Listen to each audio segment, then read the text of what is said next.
আঞ্চলিক passport office থেকে আমি এখন সরেজমিনে উপস্থিত হয়েছি। আলহামদুলিল্লাহ, কোটি কোটি শুকরিয়া মহান প্রভু।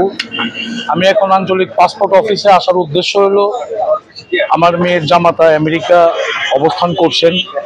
আমার মেয়েটা নাতিনটা তাদেরকে নিয়ে যাওয়ার জন্য আমেরিকান এম্বাসিতে যে অ্যাপ্লাইটা করেছে, সেই পাসপোর্ট অবশ্যই গুরুত্বপূর্ণ দরকার।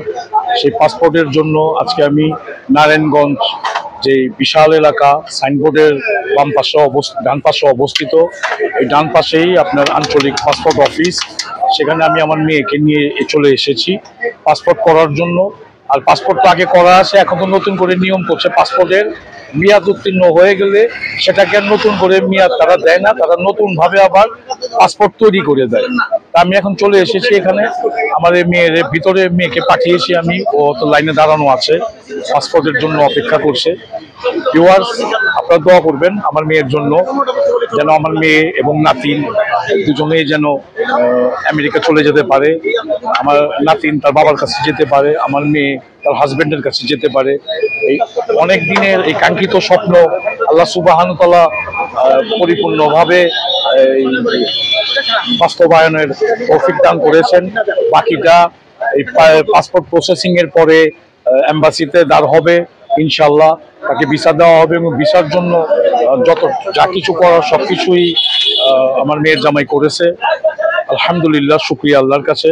আপনাদের কাছেও দোয়ার আবেদন করছি আমি, আপনারা দোয়া করবেন যেন ভিসা প্রসেসিং এর ক্ষেত্রে কোনো ধরনের সমস্যার সৃষ্টি না হয়, এবং ভিসা প্রসেসিং খুব সুষ্ঠু সুন্দরভাবে করে যেন বাংলাদেশ এয়ারপোর্ট থেকে বিমানে উঠে আমার নাতিন যেন তার বাবার কাছে যেতে পারে, আমার মেয়ে যেন তার হাজবেন্ড। ভিডিও ক্লিপটি ধারণ করতেছি, ভিউয়ার্স দেখতে পাচ্ছেন অবস্থাটা। আঞ্চলিক পাসপোর্ট অফিস, যে নারায়ণগঞ্জের যে পাসপোর্ট অফিসটা, সেখান থেকে আমি ভিউটি ধারণ করার চেষ্টা করতেছি। অবস্থানটা অবশ্যই আপনারা দেখতে পাচ্ছেন ভিউয়ার্স।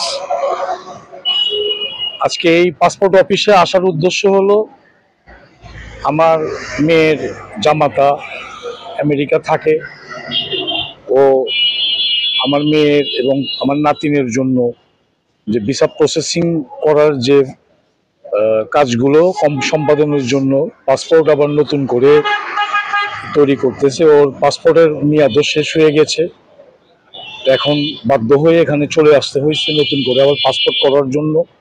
এখন তো নতুন করে পাসপোর্ট করতে হয়, এখন আর ওই অবস্থানটা নেই যে মেয়াদ শেষ হয়ে গেলে সে মেয়াদ উত্তীর্ণ আবার ব্যবস্থা করার সে নিয়ম নেই, চলে গেছে।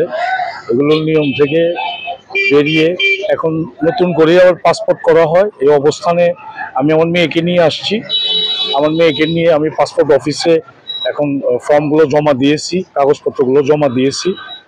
সেখানে ওয়েটিংয়ে আছে আমার মেয়ে।